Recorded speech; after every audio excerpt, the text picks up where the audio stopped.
Hello, everyone, and welcome. My name is Nancy Goins, and I am the Executive Director of the Forest Park Chamber of Commerce. And I'd like to welcome you to our first meeting of 2019. So we are back for another year with 2019. It's kind of getting crazy that that's going up in the years there, but we are going along. So first thing quickly we'd like to talk about is our slate of candidates for the board positions and our president position. We have a full slate of candidates who are running. We've kind of changed our bylaws changed last year, and we updated them on how we would handle elections. So we've got a slate. Most of them are here. So I'm going to announce their names. And for president, Rick Steens with Emeritus has offered to run for president. First vice president, Dave Aronson. Our second vice president, Christina Toner with Home Depot. Our treasurer is Chris Anderson, running for treasurer, Chris Anderson of the City of Forest Park. And then our directors are, well, there's slates of directors, and the way we're going to have them they're elected every 2 years. So not all of the directors need to be elected this year, but we have Kevin Jordan with Comey and Shepherd, Jeremy Adams with ServPro of Northwest Cincinnati, Jermaine Hill with the City of Forest Park, and Elise Krause with JFK Window and Door. So all of them are board of directors. If you would like to add your name to the slate or have someone else, there is a process, and you can collect, I think you need 15 signatures from members to be on the board, and we would welcome those additions and if anyone would like to run, and you can just send me an email. What we'll do is, since we do have a full slate, if we don't receive any other nominations, then we won't send out ballots. It'll just be, Chris is our nominations guy. He'll have it by acclamation that everyone will be elected. So if anyone has, but if you do, send me an email, give me a call, let me know that you are interested in being on the board.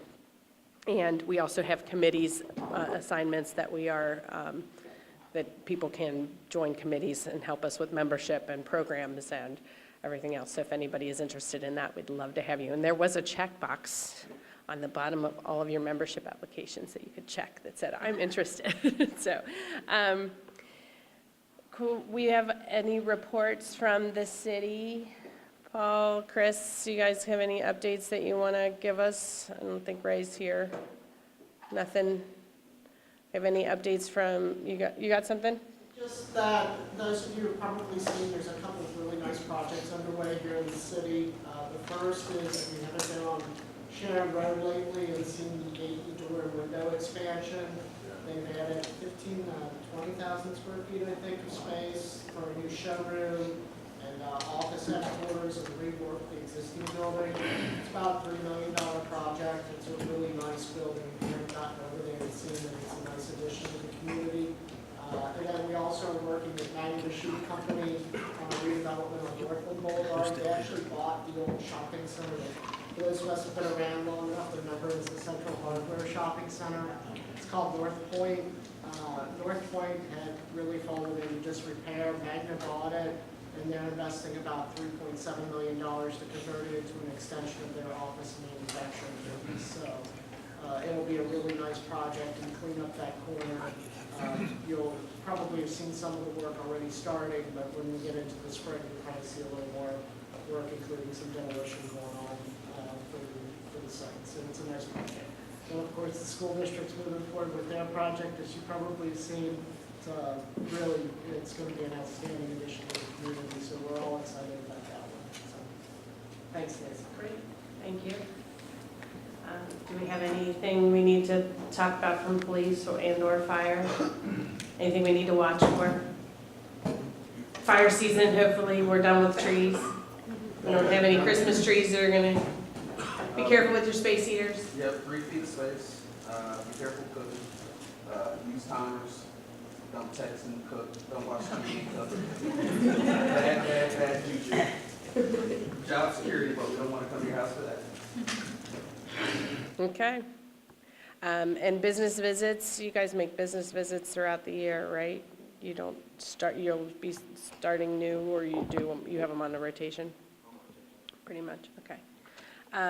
We do have, on your place, there was an invitation for each of you for Forest Park Chamber members that Waycross Community Media is having an open house on January 9th and January 11th from 10 a.m. to 2 p.m.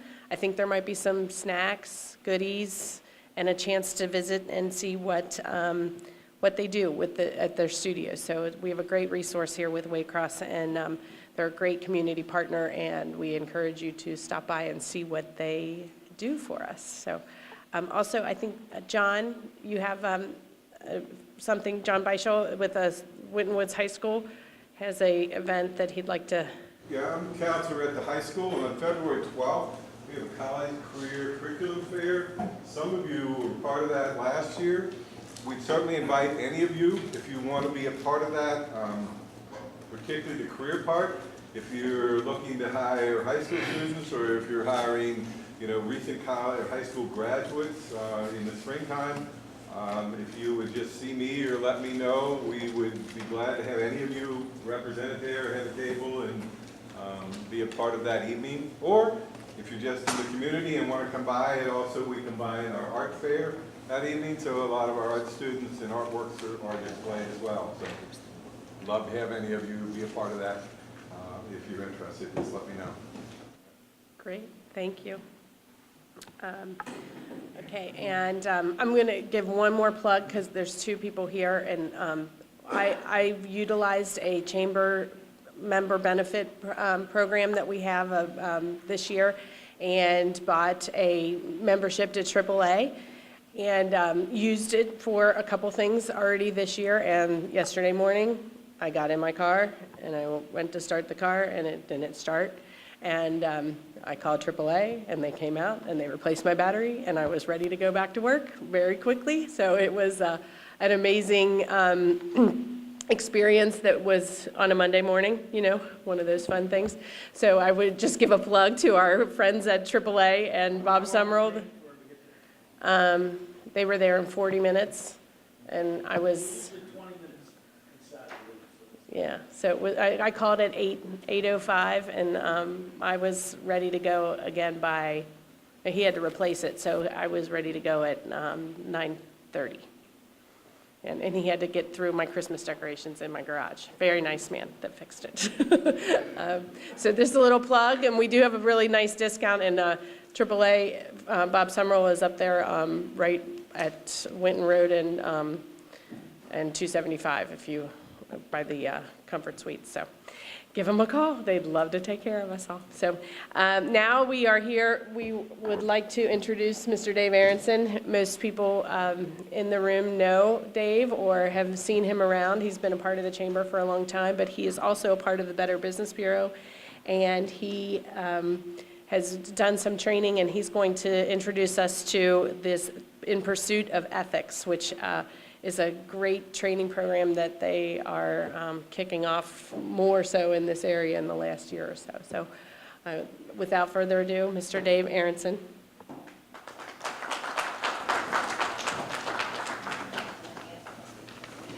Okay. It's a lot harder to give this presentation in front of everybody I know, because they'll start telling me about everything I didn't do right when they see me, especially the superintendent here. He's ready for me. He's ready, But thanks a lot. I really got into this program because I've been volunteering for the Better Business Bureau for close to 30 years. I'm one of their arbitrators at the Bureau, and I've been doing that for 30 years. So when this opportunity came up, they invited me to give this, or to participate and train for this program. And it was something that hit me really hard, was ethics, because if you read the newspaper every day, it seems like ethics has gone out the window, whether it be political, it can be anything. It's terrible the way we're going, and the Better Business Bureau has come up with a program to help maybe not, get the process started, get you thinking about ethics, get you thinking about what you say and how it impacts you and impacts others. But the Better Business Bureau for over 100 years has been helping people find and recommend businesses, brands, and charities that they trust. The Better Business Bureau measures businesses against a stringent set of ethical standards. So all of our members at the Business Bureau have gone through a pretty stringent test.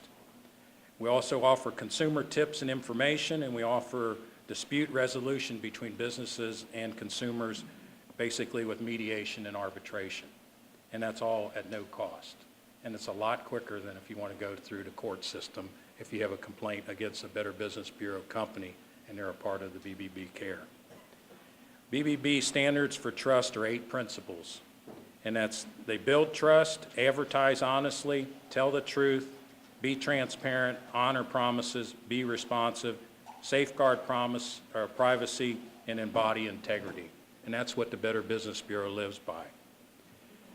This In Pursuit of Ethics program, it's designed for 2 different groups of people. It's designed for juniors and seniors in high school and college students. And I think we have 10 different modules that we can use that are videos to show these different ethical situations that come up. But it's an interactive presentation. So when we get this going, I want you to get involved and ask questions and do the what ifs and see if you agree with what's the ethical thing to do, which could go numerous ways. But it immerses the participants in a situational dynamic with an ethical question at its core. We're going to see 2 today, one geared toward the high school and college students and one more for adults and businesses. There's 5 C's that you're going to see within our course here, or within the presentation, and that's the cause. What caused me to be put in this situation? The consideration, what considerations need to be made to make a choice? And choice, what choice strengthens my character and integrity? And consequences, what effect does my decision have on me and others? And I think that's a really big one because a lot of times we don't think about that. I always ask in the classes, now if this were to go on Channel 9 at 11 o'clock news, would you be proud to hear what you're going to hear? Conclusion, what is the code of conduct by which I choose to live? That's a big one, is how we're going to live with the ethical decisions that we make. These modules were made by the Better Business Bureau in Toledo. These were employees and family members of the Toledo BBB, so they're not professional actors. Some students say they're a little cheesy, but they get the point across. But every one of these incidents that you hear of that are in these modules are based on fact and are actual cases that came before the Better Business Bureau. So what I'd like to do is just go through a real quick PowerPoint just to show you how we get at this. Okay, basically, what are ethics? When we ask a lot of times, people can go the whole gamut about what ethics really are. Our definition of ethics, obviously you can read the moral principles that govern a person's behavior or actions, their values, the line they won't cross. And again, ask yourself, what are you going to do? I mean, so many times we see in the paper now, you just question, what were they thinking when they did this? People just make these off-the-wall decisions, and social media is really, really bad because once you put it out there, it's out there forever. And when we type these emails and we say things maybe we shouldn't have said or we didn't think them through properly, and then we push that send button, there's no taking it back. And I think that's something that we have to really look at and ask yourself, what is the price to pay for what you decide to do? Again, our moral principles, we always put people first when making a decision, respect their human dignity. You may disagree with their behavior, but never go after their self-esteem. Again, watching the news, you see that happening every day. Make your decision based on perception, never based it on what was done or the action. Perception is what it is and separated from emotions. Treat all people fairly and be honest. To me, I sum this up in a very few words, and I sum it up as try to just do the right thing. And what you think, if you think it's the right thing, then more than likely it probably is. What is an ethical dilemma? Can anybody here, we're going to do a little interaction. Can anybody here tell me what an ethical dilemma is? You don't know the right thing to do. What was that? When you don't know the right thing to do? You don't know the right thing to do? Okay, can you give me an example of an ethical dilemma?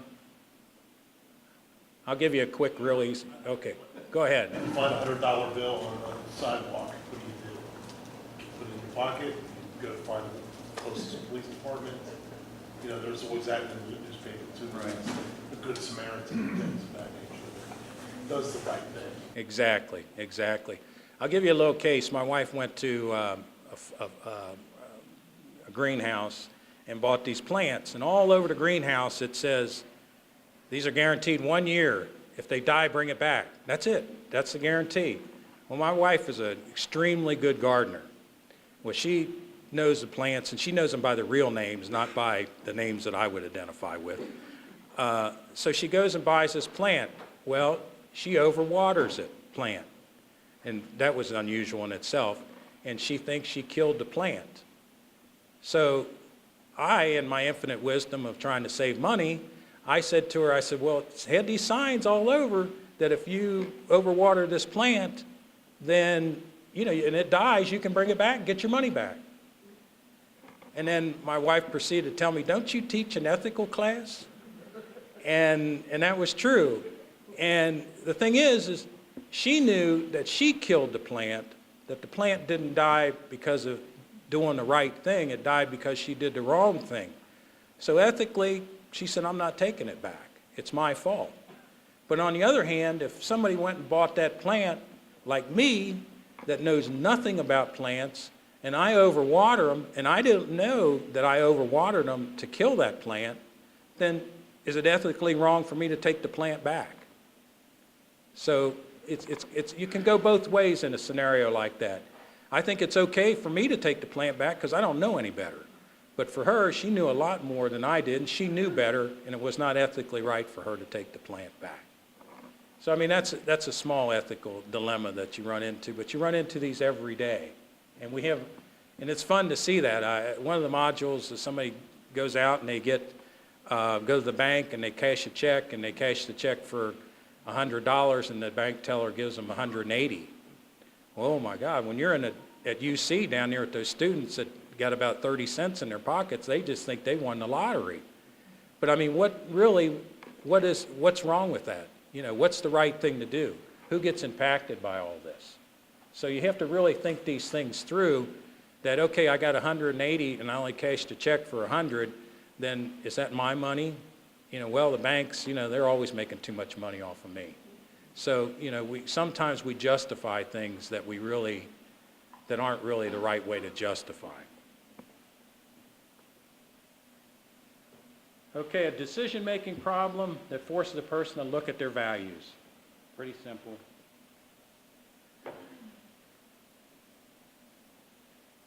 Now, you have to recognize there is an ethical issue.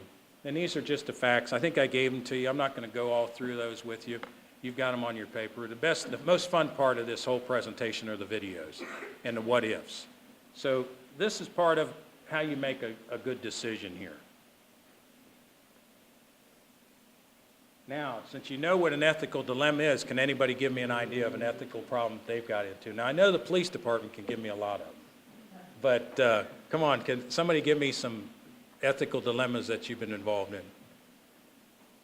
Yep, go ahead and back.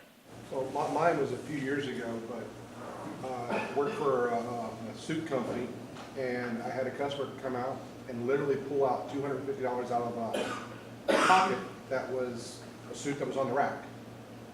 Now, the dilemma there was, who do you know? But we actually kind of figured out who it was that was in here in that time. But it was somebody that didn't come in that often. But he was of a questionable integrity, you could say. So what did we do? The customer's like, what should I do with it? And it was Christmas time, and we told him, you can do whatever you want with it. You want to keep it, you can keep it. If you give it to us, we're going to take it down to the red bucket. That's simple. Salvation Army. And he goes, here you go, and that's what we did with it. So that was our, a lot of people would say, oh, I just found it in the pocket, wouldn't even, but he came forward, when he came forward, that was our thing. Anything we found on the floor, we never put it in our pockets, we always took it down during the holiday season, we took it down to Salvation Army. You had one here? Change your mind? Yeah. Oh, okay. Anybody see in the news where there was out in California, this lady took some stuff to Goodwill, and her daughter took her mother's stuff to Goodwill, and in that Goodwill there were boxes of stuff that her daughter just went through and said, oh, we need to get rid of this, Mom, get rid of this. Mom was 80-something years old. So her mother said, okay. So they took all this to Goodwill and just, put it down there and kind of dumped it off, and that was it. Well, the guy that sorted this stuff at Goodwill, he's going through it to determine where to put the different items that she donated, and he found 5 little, not containers, but Reynolds wrap that was kind of wadded up. And he thought, well, I wonder what this is. So he opened it up. He found $45,000 in those Reynolds wrap. Now, it would have been very easy if nobody saw this. What do you think he did with that money? See, he put it in his pocket, figured he had a good day today.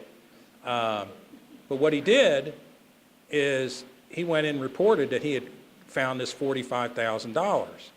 Now, they could have just said, oh, we would have never known how to get this money back to anybody.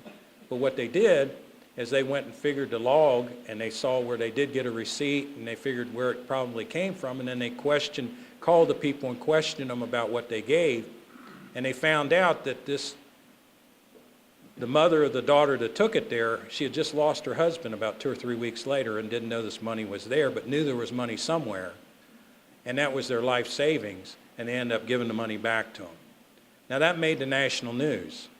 And why did it make the national news is because it's so unusual that people aren't like that. Another case I'll give you is that there's a girl riding a bus home the other day, and the bus driver hits a car at her stop, or at the next, she gets off the next stop. I think she was 7 or 8, maybe 9 years old, very young. The bus hit the car and took off. So she gets out at the next stop, and what does she do? She goes back and writes a note and puts it on the person's car and says that the bus hit your car, and actually even had the bus number on her note to tell them that they hit the bus. Now this was a 7 or 8-year-old girl, and all of a sudden you start thinking, well, wow, we got lucky there because you finally found a really honest young girl to do that. But that's what's wrong with, I think, the way we think about ethics, is that that's so unusual that somebody would take the time. But when we were kids, that's what you normally did, is if something came up like that, you would kind of own up to it or tell somebody what happened. But now you're kind of afraid to do that or what happens. But that was, I think, 7 or 8 years old did that. She made the national news. She made the news. Everybody's doing this. And the guy that got the car hit, he would have had a $1,000 deductible. So she saved him $1,000. That ethical decision that she made impacted a lot of people. Impacted her, her family, the school she went to, the guy that got the car hit, and it certainly impacted the bus driver. So, I mean, these things happen every day, and I think sometimes we just don't do the right thing. We won't get into too much discussion because I know we don't have a lot of time. Okay, we're going to look at a video about, it's called Claire's Closet. And what it's about, just to give you a little idea, it's about a teenage young lady goes into a clothing store and she buys a sweater. And when she buys this sweater, now this is geared toward the high school and college students. And when she buys this sweater, something happens with the sweater. So we'll go with that, and then we'll take it to the next module.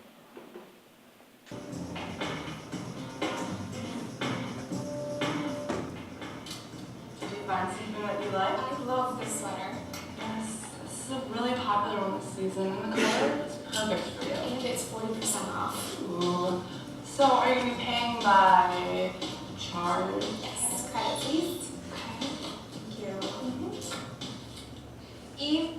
got to see this most beautiful sweater I just bought from Claire's, and it was 40% off. Oh, and what a beautiful chain, but they didn't put it in the box. I didn't buy a chain. They're overpriced. Well, what's that? What? Oh my gosh. It's snagged. This chain is really expensive. I bet it's worth at least $150. I don't think the snag can be fixed. This was the last one like it that they had. Well, you can't wear it like that. Well, what about this? What do I do about this? You could take it all back. I mean, it doesn't really belong to you. It's not like I stole it. And they don't know that I have it. Claire's is so overpriced. If I keep the chain, then it kind of offsets the damage of the sweater. Yeah, and then some. I mean, Beth, you could take it all back. What would you do? You can see that, she wants me to do this for the camera back there. This is shown worldwide. But, you know, we got some decisions to make here. And what we do when we're in a high school and college environment, we let everybody kind of discuss it. But since we're kind of strapped for time here, we're not going to discuss it too much because I know what everybody in this crowd would do probably as a group. Individually, it might be a little different. But, you know, overall, would you return the sweater and keep the chain? Would you keep the chain and the sweater, return the chain and the sweater, or return the chain and keep the sweater? Now, that's going to be the discussion point that you're going to have with your audience here. Now, you know, I'm going to just pick somebody randomly. What would you do? I would return both the chain and the sweater and just explain that, you know, the chain got caught on the sweater, which now causes it not to be, you know. And if you can't take the sweater back, well, then I'll take the sweater home with me, but at least here's your chain back. Okay, okay. Who else has got one? We'll go to the school board here. We'll go over here to... Yeah, absolutely. I echo his words. Okay, now, I won't pick on somebody. Does anybody want to volunteer? That's not what she told me.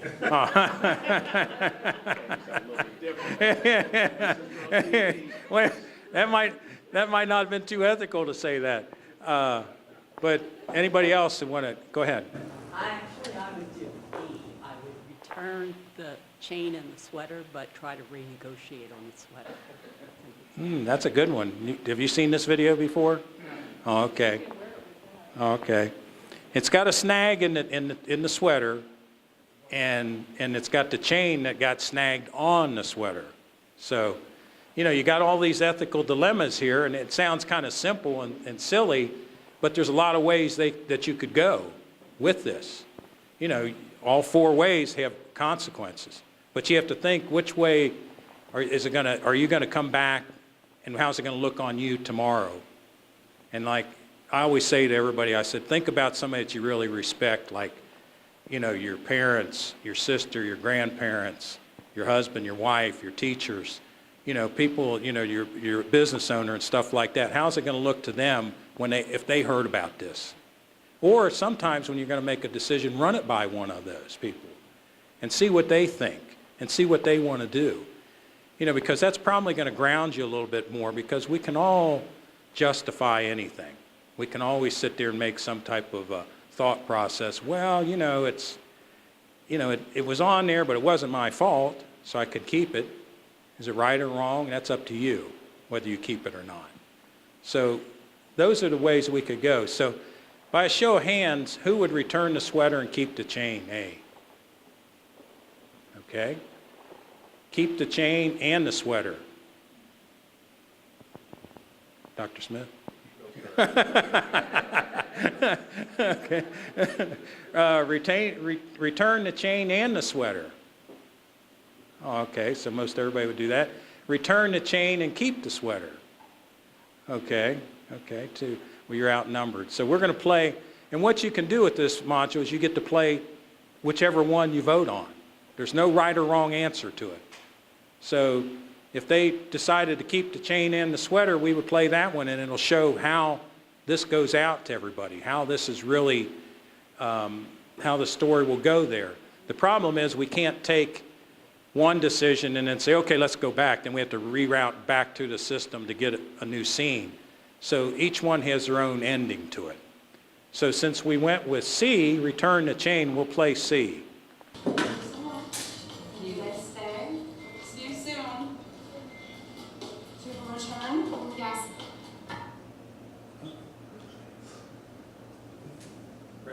I purchased a sweater. When I got it home, I discovered that there was a snag on the bag. By this cold chain that was hooked to it. Oh my gosh. I didn't buy this stuff. We've been looking for this everywhere. I was going to have to pay for it.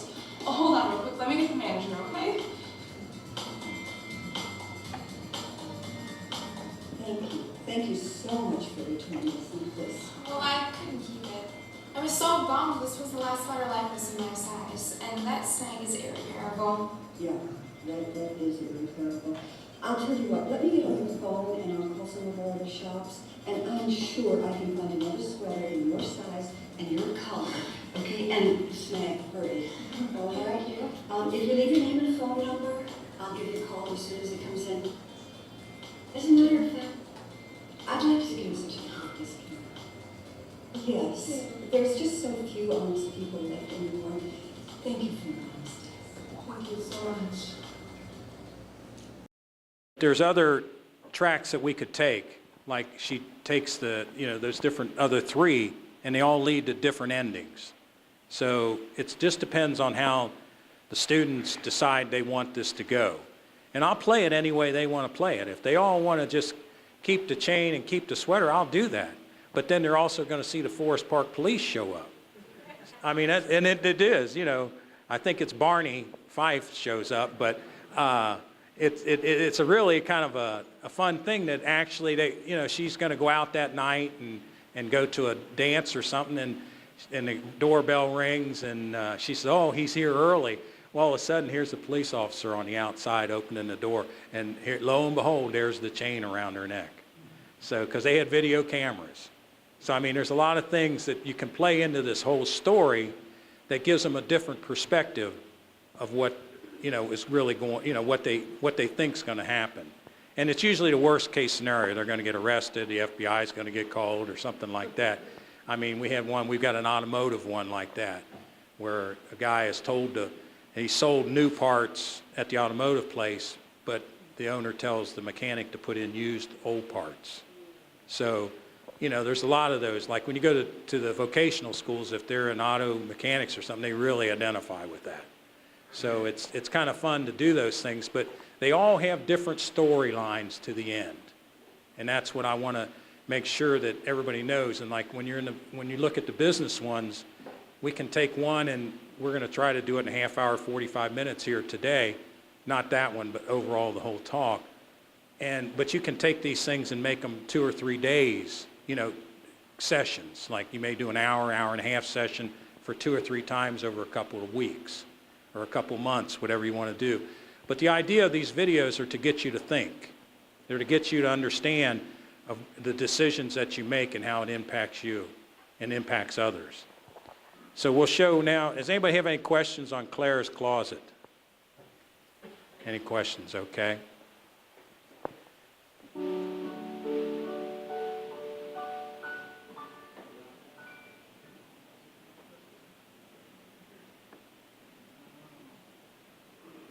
Okay, now what this module is going to be about, this is more geared for the adults.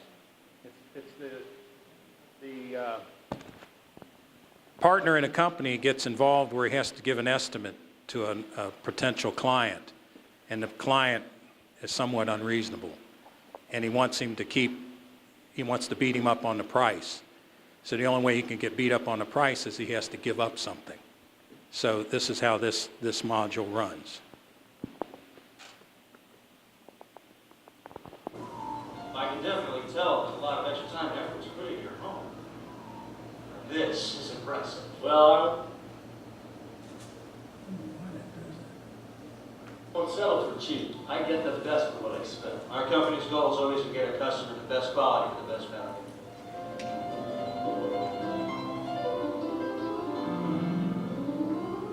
All right. Looks like we're going to be adding on a 15 by 18 room, 1 entrance door. French doors to the garden, skylight to match this room, tile floors and 6 floor ceiling windows. Looks like I have all the information I need. Let me meet with my partner and we'll work out the estimate. Well, I want you to know I have 2 other firms that are bidding on this job. So don't think you can charge me just any price. We couldn't stay in business unless we compete. And we won't compromise on quality either. Don't worry, you can be very happy with our proposal and our design. And if I'm not, you won't get the job.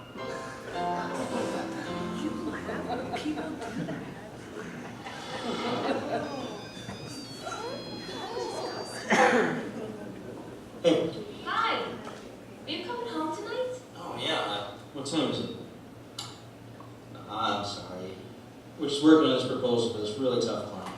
We're supposed to look at the drapes from the nursery tonight, remember? Oh. Sorry, sweets. Look, can we do it later? I've got to get this proposal worked out. Well, just remember, we can't tell the baby to come any later.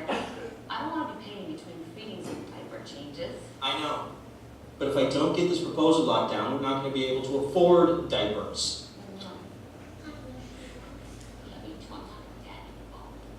I'm sorry, babes. You know I want what's best for you and our family. Look, I'll be home as soon as I can, okay?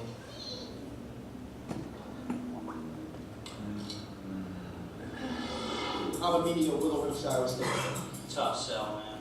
I mean, just because he has money doesn't mean he wants to spend it. That's why they have money. If we can get one good job in that neighborhood, we could really start lining up the contracts. I mean, that's what, 97 lots in Willows? I just need to figure out how I can do the job and make a profit. These margins are really tight, man. We're up against some of the big guns in town, too. I'm sure our friend Zach is probably snooping around too. Look, quit your crime. You're just after money for your babies. Just start pushing our supplies for better deals. If we can get this job, we'll be in the perfect position to get more jobs in the Williams shop. And then we'll all do it. Oh yeah, thanks. There's no pressure there.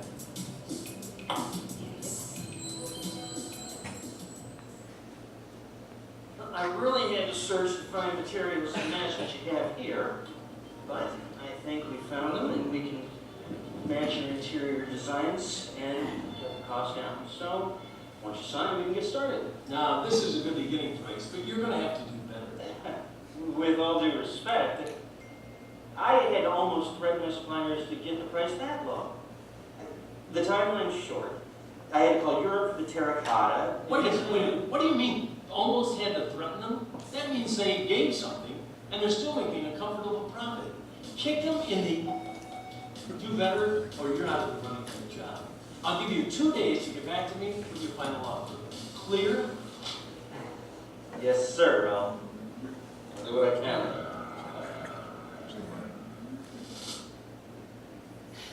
Well, it wasn't easy, but turned everything as close to the bone as I could. Well, I'm sorry, I don't think we're going to be able to do this. This estimate is still way too high. We've been over all the costs of fine-tooth comb. To give you what you want and make sure it's installed to the standards you expect, I can't do it for less. You said you don't compromise on quality. I won't either. I will protect our company's name. With estimates like this, you're going to have out of business. I can't stay in business doing jobs at a loss. Look, I've owned businesses and I've sold businesses. Many of them. And a lot of times you have to take a lawsuit first just to get more jobs. And if you can't understand that, you're not going to make it. Fine, I'll come up with something. Well, you better make it fast. Competitors coming over in the morning.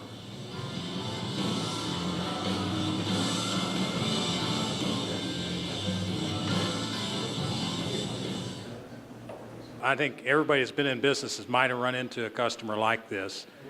You know, I think they had my name, address, and phone number, came to me all the time.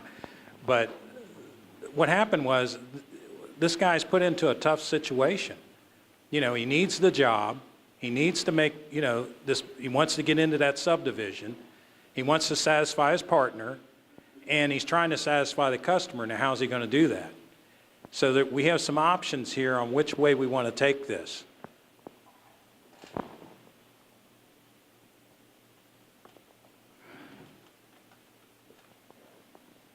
Does So you can see he can spread the labor and material cost. He can stick to the final bid, agree, no sale, or it goes down into those areas. So he has options to do, and it just depends on which ones he chooses to go with. So what would the consensus here be? Do you spread the labor and material costs? By spreading it, I think that means he's going to take existing jobs and add a little bit to their job to compensate for this job. So he's got that. Or does he stick to his final bid and he agrees, they agree, or there's a no sale and Jason and the owners compromise. So there's a lot of ways to think about this. First of all, how did this guy get into this situation? Should he have walked in the beginning? Should he made a real decision there? Because right now he's calling into his ethics. He's saying you either do this or not, or you're not going to get the job. So how many would spread the labor and material costs? Okay. B, stick to the final bid. Now, there's a lot of ways that you can go with this, because there's always a neutral choice and a negative outcome. And there can be a positive choice and a positive outcome.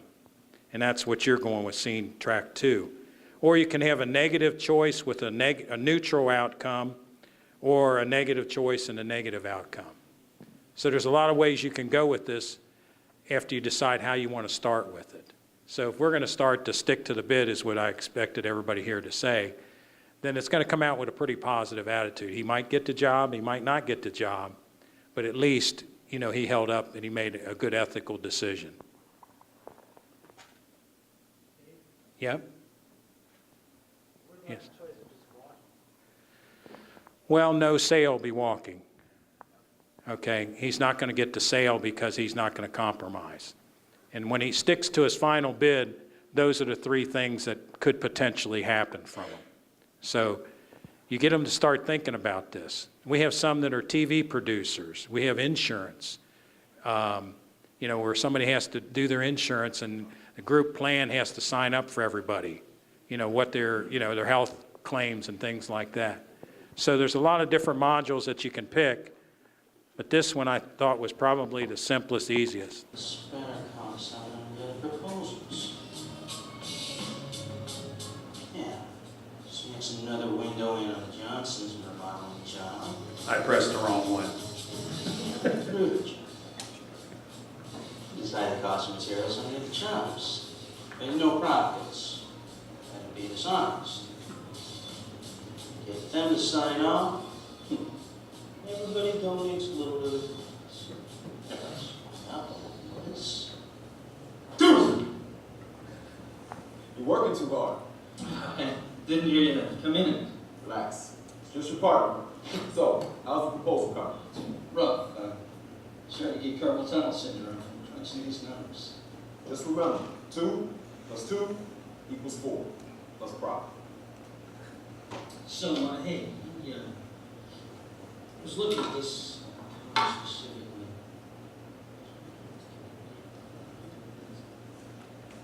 I pressed the wrong one.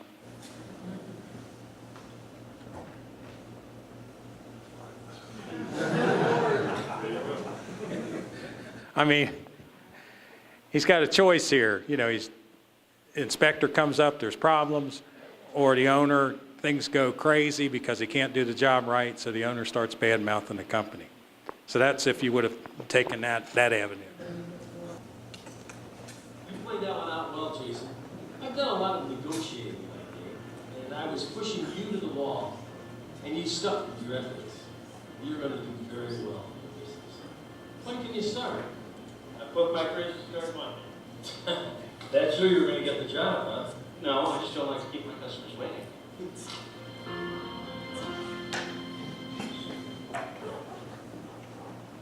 So in essence, he called this guy's bluff and came in and got the job. So there's kind of a happy ending there. That's usually not the route we go.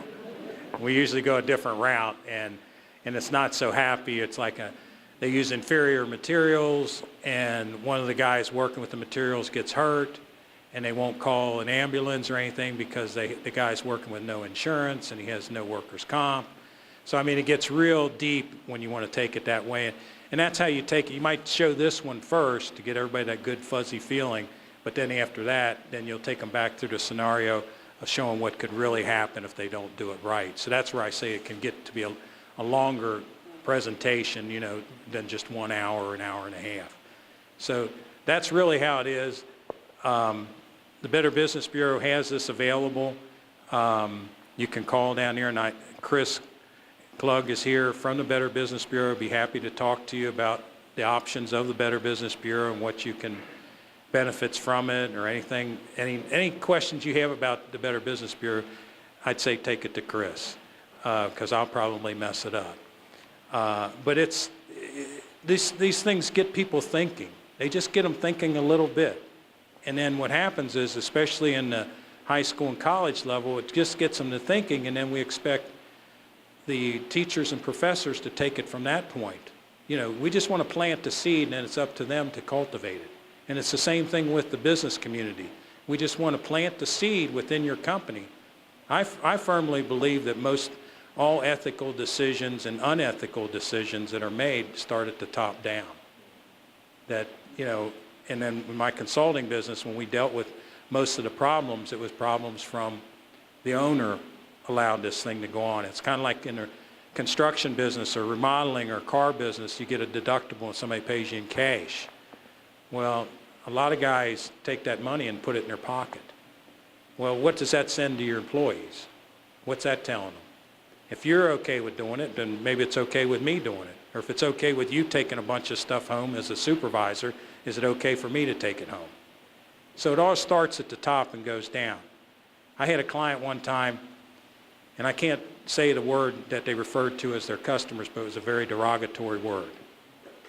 And it was all their customers, not any one type or anything like that. It was all their customers. And that was normal.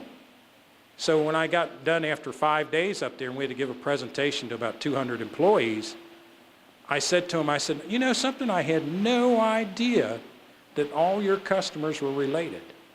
And they said, related? I said, yeah, related. Well, they're not all related. I said, oh, yes, they are. I said, they all got the same last name. And then they said, what do you mean the same last name? And the name was, you know, you can rhyme it with, you know, Smucker's jelly. And that's what they called all their customers. And this was a successful company. But how do you think that, you know, that flows down the whole, you know, gambit of all their employees?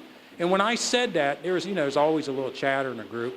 When I said that, you could have heard a pin drop in the room because they had no idea.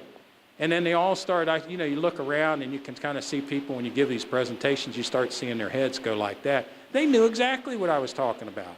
That's how they felt about their customers, and the owner allowed it to happen. It was the owner's fault. I don't blame the employees. He allowed them to do that. So, you know, it all starts, in my opinion, at the top down as far as the ethical decisions that a company makes or any organization makes. And you can tell the strong ones from the weak ones when you go in and see them. So, and I mean, we've been very lucky here in Forest Park. We got a great city administration, great police department, fire department, a great school system, and all those things pay off. And I think that's because of the top, people at the top, and how it flows down. So, any questions for us at all? For the system or anything that's going on? This is all volunteered. I'm a volunteer. The program has been donations are what drives the program. On the back of, I think, your sheet, I hope it's got them on there, all the people that, is it on the back of it? Yeah, those are the people that have donated and helped this program go along. If your company would like to get involved in something like this, like Emeritus, it's got like 8,000 people over there, we'd be happy to work with you. But it's a good program and it really helps out. We're not expecting to drive donations here or anything like that. We're just trying to improve people's ethical decision making. No other questions? I appreciate it. Thank you very much for coming out today. Thanks, Dave. Just a couple quick announcements before we head out. There's desserts in the back from Libby's. Make sure that if you didn't get one, grab one before you go. And if you did get one and you want a second, grab one before you go. It's cheesecake on a stick, you can eat it in your car, and they are a little bit lighter weight than the normal one, like maybe, but no less calories, I don't think, so. Let's see, we have, our next meeting will be our RCP meeting, our Regional Commerce Partnership meeting, and it will be at Raffles in Evendale on February 20th. And we have a presentation on communication styles, which if you haven't heard a communication styles presentation recently, it's, I think, very interesting. It's how interaction with your bosses, with your spouse, with your kids, how people communicate, to me, is a eye-opening experience, and it helps you become a better communicator and helps you understand why people communicate to you the way they do. So I'm looking forward to this program. And then on March 12th, we have a recruiter that will be here. We'll be back here on March 12th, which is Tuesday. We have Jody Brandstetter from Let's Cincinnati, and she's going to talk to us about some new recruiting methods and how to get some good candidates coming into your company. Some things with the job fairs maybe, and some new innovative ideas on how to get the most out of your employees that you have and get new ones. And then we will have another meeting here on April 9th, which we are working on. One of our other board members who we did not mention earlier was just elected to the state, she's our new state representative, Jessica Miranda. So very big for Forest Park. She owns a business here in Forest Park, was a member of the school board, and we'd like to congratulate Jessica. We're not sure how limited her time is going to be, but we're really working to see if she can give us a Columbus update when she gets her feet wet. So we're looking for that in April, but we're not confirmed because she's not sure what her schedule is going to be yet. So, but keep that in mind. And we will have some communication too. We are trying to renaming our group that we have been trying to kick off. And we're emerging professionals. That what we're calling. We're going to be emerging professionals because you don't have to be young to be a emerging professional.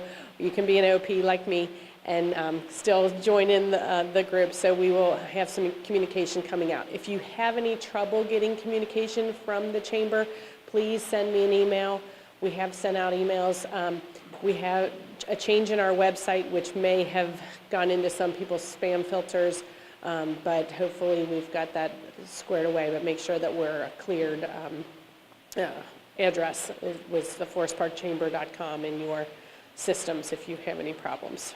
Okay, so any other questions, let me know. We'll be in touch soon. Thanks so much for coming.